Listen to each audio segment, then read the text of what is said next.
Olá! Começa agora o Agrocultura com as principais notícias do agronegócio. No programa de hoje você vai ver produtores rurais e quilombolas juntos para salvar a bacia hidrográfica do Rio Mangaraí, no Espírito Santo. Além das lavouras e da pecuária, o rio abastece inúmeras cidades, mas está secando. Agora, com o apoio das comunidades locais, instituições públicas, privadas e do Banco Mundial, um projeto quer recuperar a capacidade do rio produzir água e frear a erosão dos solos e pastagens. Alterações do clima provocadas pelo fenômeno Laninha começam a prejudicar as culturas de soja no Mato Grosso do Sul. O plantio está atrasado à espera das chuvas e parte do que já existe terá que ser refeita. Apesar da alta dos custos de produção, o cultivo da soja ainda atrai novos participantes. Em Goiás, fazendeiros trocam a pecuária pela commodity, que, segundo eles, garante melhor remuneração. E veja também, exportação do agronegócio bateu recorde em outubro. Operação Declara Grãos da Receita Federal notifica milhares de produtores rurais por erros na declaração do imposto de renda. E a previsão do tempo para o campo em todo o país. O Agrocultura está começando.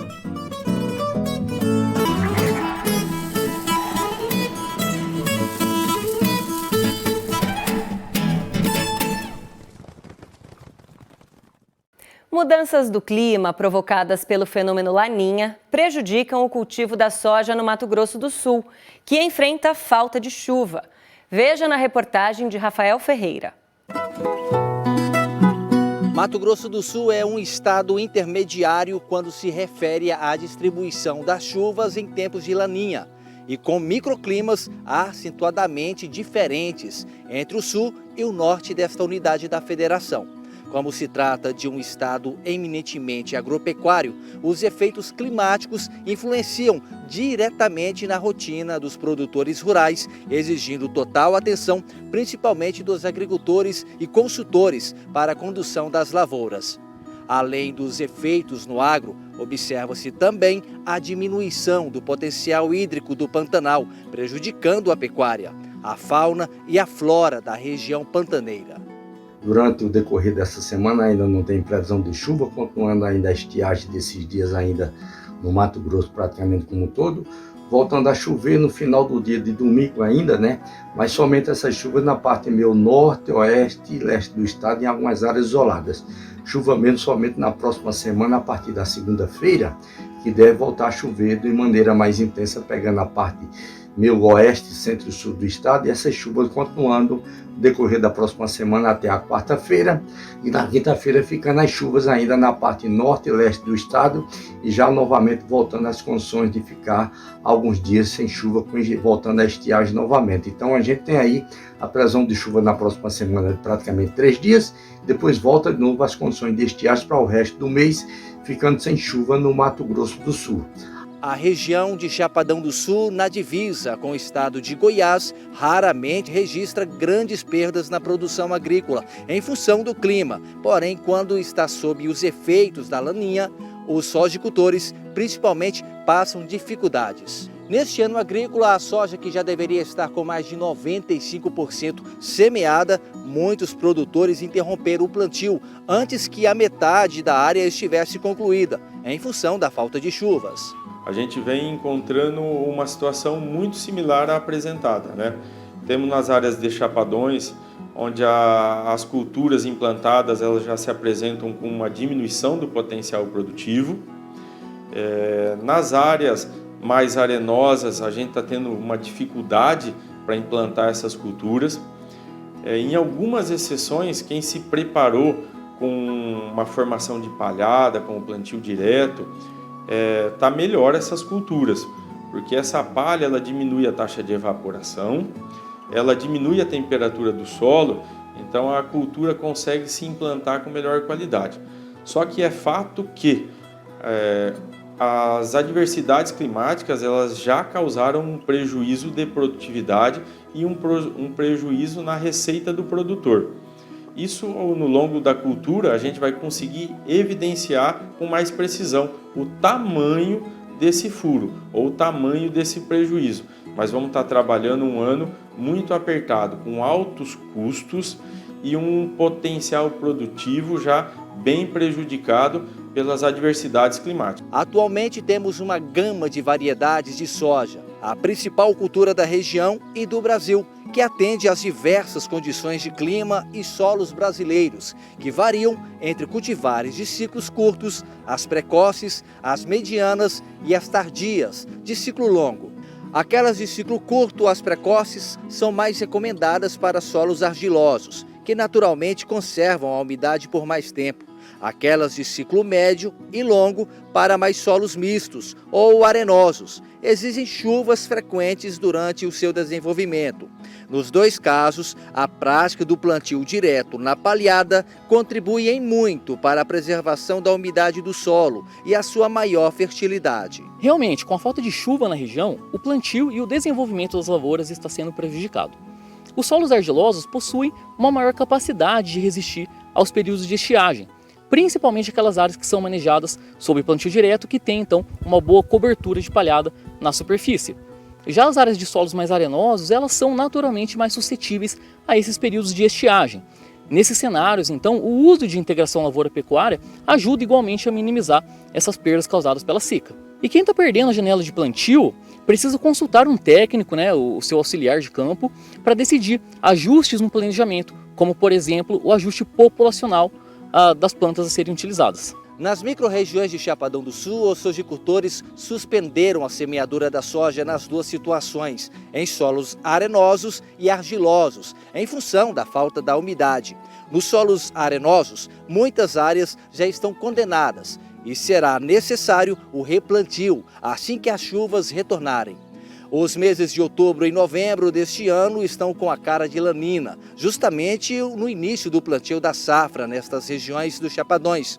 Por aqui, a média de outubro é de 185 milímetros e choveu 80 milímetros. Já neste mês de novembro, cuja média anual é de 230 milímetros, choveu até o dia 18 apenas 11 milímetros, registrado na estação climatológica da Fundação Chapadão, em Chapadão do Sul. Os custos de produção da soja deram saltos este ano. Ainda assim, o negócio continua atrativo e fazendeiros trocam a pecuária pelo cultivo do grão. Veja na reportagem de Pedro Henrique Rabelo, da TV Brasil Central de Goiás. Aqui em Bela Vista, pai e filho plantam soja e o crescimento só foi possível por conta de suporte financeiro. Cresceu bastante nos últimos anos com todos os incentivos e por causa do povo, muito trabalhador, muito esforço e tem muito a crescer ainda. E também além do boom aí das commodities dos últimos 2, 3 anos aí, que ajudou bastante. Hoje o agronegócio é a ponta de tudo. Não tem outro investimento que bate a ele hoje.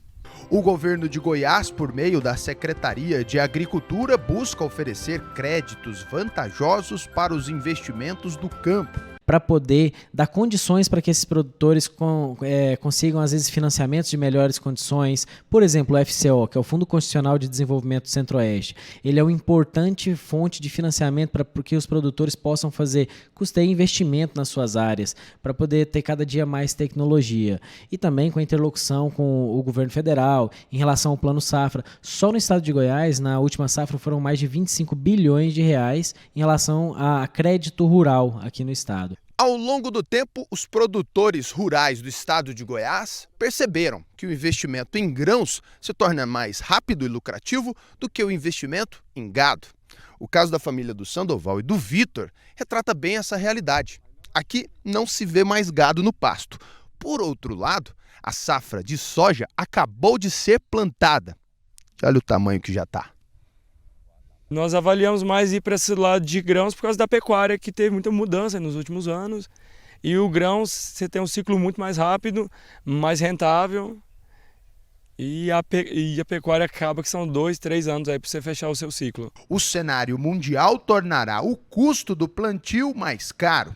Invasão da Ucrânia, demandas chinesas fizeram com que os insumos aumentassem de valor. Hoje, o custo de produção do nosso sojicultor está em torno de R$ 120, R$ 125 a saca. No ano passado, esse valor não estava nem próximo de 100. Então hoje a gente teve um acréscimo aí em torno de 20%, 30% no seu custo de produção, principalmente pelo aumento dos fertilizantes e defensivos agrícolas, que tiveram uma majoração bastante elevada esse ano. Comparando com o ano passado, os preços estão praticados muito semelhantes, em torno de R$ 150, R$ 160 a saca. Os números otimistas vêm da Conab, que projeta um aumento de 11,6% na produção de grãos em relação ao ciclo anterior. A previsão é que a soja continue sendo o destaque da produção agrícola goiana, com 17,6 milhões de toneladas, aumento de 1,6%. O maior crescimento proporcional deverá ser do milho, de 9,7 para 12,9 milhões de toneladas, um crescimento de 33%. Goiás tem destaque nacional de ser o maior produtor de sorgo e girassol do país, e com a previsão de 71% de aumento no girassol e de 6,8% no sorgo. Agora é torcer para a chuva ajudar, já que a escassez vem preocupando os produtores. Enquanto isso, o foco é produzir mais e respeitar a natureza com sustentabilidade. Você vai ver a seguir no Agrocultura. Agronegócio bate recorde de exportação em outubro. Receita Federal notifica produtores por declaração incorreta de grãos. Nós voltamos já.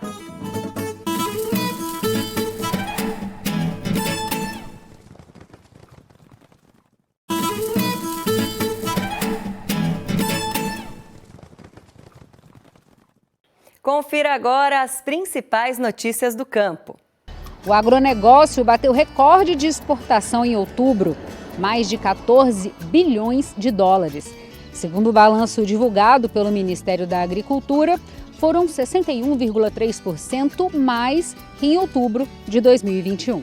Um dos principais fatores para o forte aumento nas exportações foi o crescimento dos embarques de milho, com aumento de mais de 300% do volume, o equivalente à metade da safra brasileira, estimada pela Conab, referente à safra de 2021.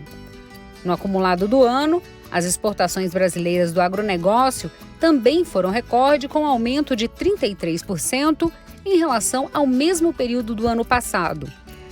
A Ásia é a região geográfica com maior participação nas exportações do agronegócio brasileiro. No mês de outubro de 2022, o continente adquiriu quase 7 bilhões de dólares em commodities nacionais, crescimento de 71% em comparação com outubro de 2021. A China é o principal comprador dos produtos brasileiros. Em outubro, importou 81,8% a mais do que no mesmo período anterior, atingindo o valor recorde de mais de 14 bilhões de dólares. A Receita Federal notificou 6 mil produtores aqui do Rio Grande do Sul que não declararam o imposto de renda ou preencheram ele do jeito errado. Isso faz parte da Operação Declara Grãos da Receita Federal, que existe desde 2019 e começou aqui em Passo Fundo. O objetivo é regularizar as obrigações tributárias dos produtores. Segundo o órgão, mais de 14 mil desses trabalhadores já estão em dia com o fisco. Em todo o período dos trabalhos, já foram transmitidas mais de 30 mil novas declarações do imposto de renda. O valor recebido ultrapassa os 172 milhões de reais e a queda na sonegação de tributos é estimada em mais de 300 milhões de reais. Produtores rurais daqui de Minas vão estar no Marrocos para mostrar ao mundo os modos de fazer o queijo Minas artesanal, que é patrimônio imaterial reconhecido pelo Instituto Estadual do Patrimônio Histórico e Artístico. Agora, o objetivo é que o queijo mineiro seja reconhecido também pela Unesco. Durante o evento, no país africano, os participantes e a imprensa internacional vão degustar a iguaria típica de Minas e a divulgação vai servir para reforçar a candidatura junto à Unesco. Essa será a 17ª sessão do Comitê Intergovernamental para a Salvaguarda do Patrimônio Imaterial da Unesco. E além dos produtores rurais de queijo, vão estar presentes representantes dos governos estadual e federal. é o queijo Minas, de várias regiões produtoras, ganhando o mundo. Vamos saber agora do tempo para as lavouras na previsão da Metsul Meteorologia, feita especialmente para o Agrocultura. Olá a todos que nos acompanham nesta edição do Agrocultura. Vamos falar da chuva nesta semana, porque muitos produtores têm nos perguntado quando é que a umidade se estabelece para que haja aí o plantio da soja, o planejamento do plantio da soja, especialmente aqui no sul. A colheita do trigo começa a terminar, já teve um atraso no plantio, agora fica nessa fase de colheita e já no planejamento da safra de verão. Então o que a gente tem nessa semana é que tem uma nova frente fria chegando ao sul do Brasil entre segunda e terça-feira, vai reorganizar e redistribuir a chuva em todo o território nacional, mas no sul do Brasil o período de instabilidade é curto. Essa chuva vem após um período de calor, de secura do ar, então tem alerta para temporais, com vendavais, raios e granizo entre a segunda e a terça-feira. E a partir de quarta, essa frente fria ela chega para reforçar a instabilidade no centro-oeste, no sudeste e também parte do norte e nordeste. Então se restabelece esse corredor de umidade e de novo a instabilidade fica com volumes maiores de precipitação nessa faixa que pode ter ainda ao longo desta semana mais 100, 150 milímetros. A chuva ainda está um pouco irregular, ela não está bem parelha, bem distribuída, mas já vai ajudando a repor a umidade do solo. O sul do Brasil preocupa porque, pegando Mato Grosso do Sul, São Paulo, os estados do sul, porque o período de chuva é curto e mesmo com temporais, a gente pode até ter uma surpresa de 50, 100 milímetros em alguns pontos, mas não é aquela chuva mais distribuída que a agricultura precisa. Tem impacto na temperatura, muita nebulosidade, aqui acaba não deixando a temperatura ficar tão alta, não quer dizer que vai fazer frio, mas nessa faixa a gente deve ter um padrão um pouco mais baixo do que o normal em relação à temperatura. E quando a gente olha para os índices de umidade do solo, aqui para o dia 27 de novembro, então depois da chuva desta semana, a gente ainda vê muitas áreas em vermelho que indicam baixa umidade do solo. Tem um pouco mais de umidade aqui em Santa Catarina e Paraná, tem em Minas Gerais, um pouco mais de umidade em Goiás, sul de Tocantins, mas ainda está longe daqueles índices mais na casa de 60%, 70%, que seriam os ideais aí para o plantio. Então é preciso chover mais e com uma distribuição melhor nessas próximas semanas. A seguir você vai ver produtores rurais e quilombolas juntos no projeto para aumentar a água da bacia hidrográfica do Rio Mangaraí, no Espírito Santo, que está secando. Nós voltamos já.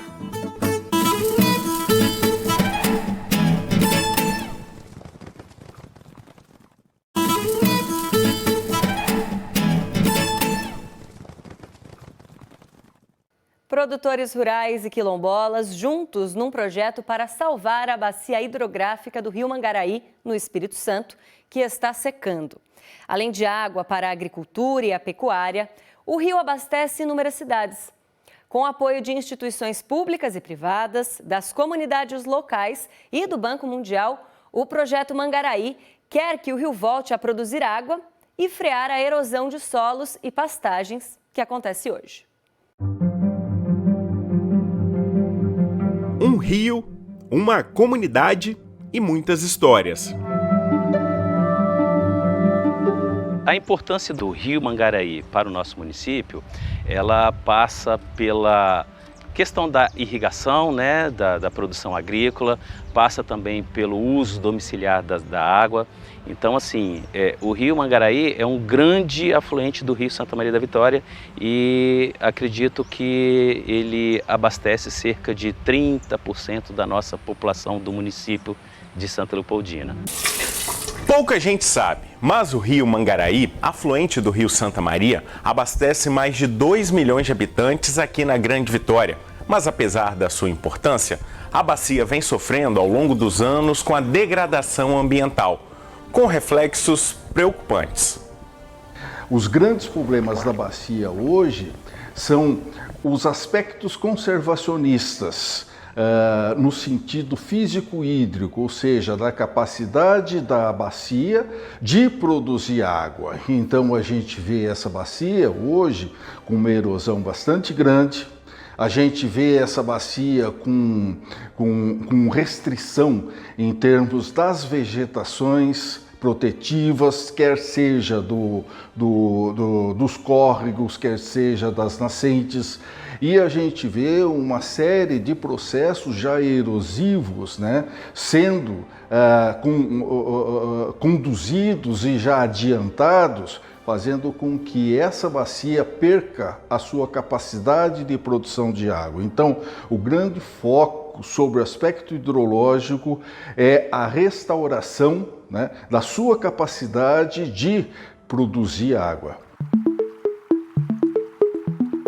Diante de tantos problemas, a comunidade pediu ajuda e se uniu para montar uma força-tarefa para salvar o rio Mangaraí. Um trabalho desenvolvido tanto na escola com os filhos dos agricultores. Trabalhar a educação ambiental na escola, penso eu, que é importante porque nós precisamos estar fazendo essa preservação, que as pessoas têm pouco conhecimento da preservação. A gente só está fazendo o quê? A gente só está usufruindo do meio ambiente e nós estamos esquecendo que a gente tem que preservar esse meio ambiente também. E eu penso que a escola é o ponto de partida. É o ponto de partida de trabalhar com essas crianças para a gente obter um resultado amanhã. Quanto na comunidade, com o uso de tecnologias simples, eles conseguiram preservar e conservar o meio ambiente. A gente trouxe uma palestra sobre a situação físico-hídrica, que é o resultado do diagnóstico, e a partir disso desencadeou-se outras duas atividades. Uma voltada para a preservação e conservação da água e produção de água, que é uma tecnologia chamada caixa solo-cimento.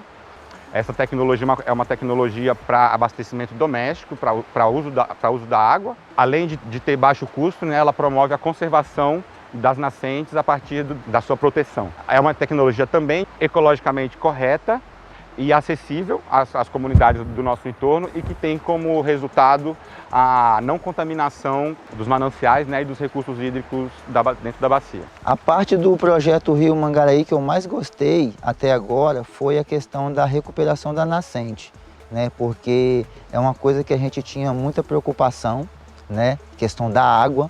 E para mim foi bem interessante essa questão da proteção da nascente.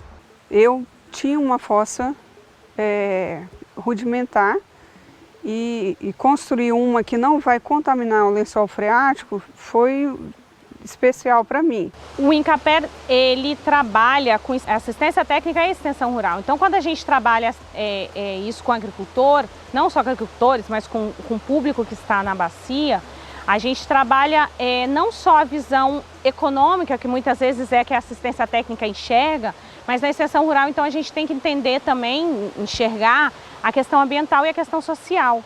E os benefícios do projeto do Rio Mangaraí vão além.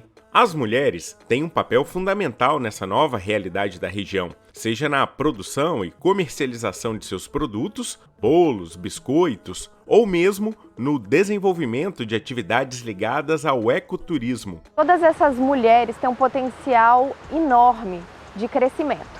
Elas avançaram muito, chegaram em um patamar em que elas podem ser e servem também de exemplo dentro da comunidade para outras mulheres.